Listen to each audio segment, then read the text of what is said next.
Hello everyone, welcome to అమ్మా healthy kitchen and tips. ఈరోజు Nellore special చేపల ఫ్రై ఏ విధంగా చేసుకోవాలనేది మీతో షేర్ చేసుకోబోతున్నాను. ఇది కొంచెం డిఫరెంట్గా చేస్తున్నానండి, కానీ టేస్ట్ మటుకు సూపర్గా ఉంటుంది. మీరు ఖచ్చితంగా ఒక్కసారి ట్రై చేసి చూడండి, మీకు చాలా అంటే చాలా నచ్చుతుంది. మరైతే ఎంతో టేస్టీగా ఉండే చేపల ఫ్రై ఏ విధంగా చేసుకోవాలనేది ఇప్పుడు చూసేద్దాం పదండి.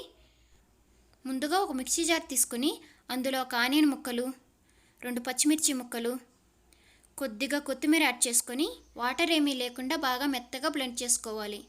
చూడండి, ఈ విధంగా ఉంటే సరిపోతుంది.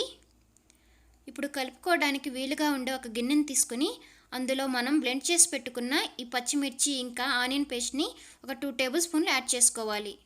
ఇందులోనే 1/2 టేబుల్ స్పూన్ అల్లం వెల్లుల్లి పేస్ట్, 1 టేబుల్ స్పూన్ కారం, 1/2 టేబుల్ స్పూన్ పసుపు, 1 టేబుల్ స్పూన్ ధనియా powder, 1 table spoon garam masala, 1 table spoon బియ్యపు పిండి, 1 టేబుల్ స్పూన్ కార్న్ఫ్లోర్, తగినంత సాల్టు, ఇంకా ఒక ఫుల్ సైజ్ లెమన్ని ఈ విధంగా క్విజ్ చేసుకొని వేసుకోవాలి.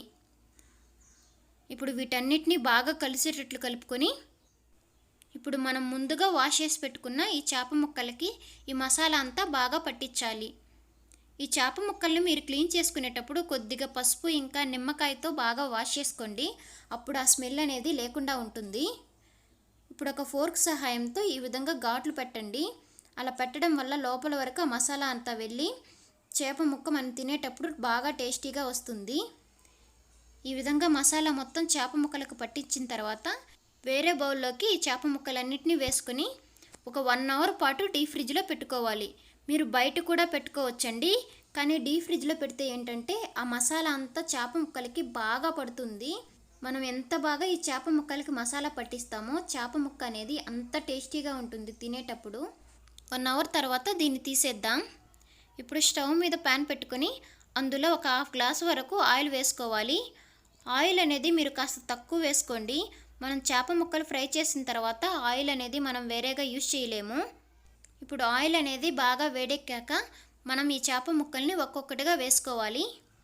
ఇప్పుడు మూత పెట్టేసి సిమ్లోనే ఈ చేప ముక్కల్ని మనం ఉడికించుకోవాలి. మధ్య మధ్యలో 2 వైపులా తిప్పుకుంటూ మీరు ఫ్రై చేసుకోండి. లాస్ట్ టైం నేను చేపలు ఫ్రై చేసినప్పుడు కొంతమంది అడిగారండి, ఏంటండి మాడిపోయింది అని. ఇవి చూడడానికి అలానే అనిపిస్తాయండి, కానీ అవి మాడిపోవు. మీరు ముక్క తిని చూస్తే అర్థమవుతుంది. మనం ఈ విధంగా ఉంటేనే మనకి చేప ముక్క అనేది బాగా ఫ్రై అయినట్టు. మనం పైన మసాలా వేసాం కాబట్టి అవి కొద్దిగా నల్లగా ఉంటాయి. చూడండి, 2 వైపులా చక్కగా ఫ్రై అయింది. ఇప్పుడు వీటిల్ని ఒక టిష్యూ ఉన్న పేపర్లోకి తీసుకుంటే ఆయిల్ అంతా అబ్జర్వ్ చేసుకుంటుంది. అంతేనండి, ఎంతో యమ్మీగా ఉండే చేపల ఫ్రై రెడీ అయిపోతుంది. దీన్ని మీరు ఇదే విధంగా ఒక్కసారి ట్రై చేసి చూడండి, మీకు సూపర్ అంటే సూపర్గా నచ్చుతుంది. మరైతే ఈ వీడియో మీకు నచ్చినట్లయితే ప్లీజ్ లైక్ చేసి సబ్స్క్రైబ్ చేసుకోండి.